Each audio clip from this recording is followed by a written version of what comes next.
గంగాదేవి పవిత్రంగా ఉండడానికి ఏం చేసిందో తెలుసా?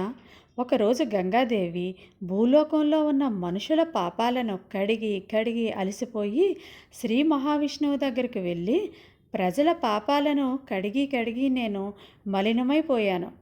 స్వామి, నీవు నన్ను మరలా పవిత్రురాలుగా మార్చు అని వేడుకుంటుంది. అప్పుడు ఆ శ్రీ మహావిష్ణువు చిరునవ్వు నవ్వి గంగాదేవితో ఇలా అంటాడు: నీవు ముందుగా కాకిలా మారి సకల తీర్థాలలో స్నానం చేసి సకల పుణ్యక్షేత్రాలను దర్శించు.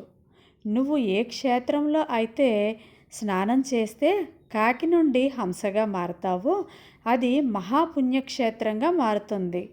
హంసగా మారిన తర్వాత నీవు పవిత్ర గంగానదిలా మారిపోతావు.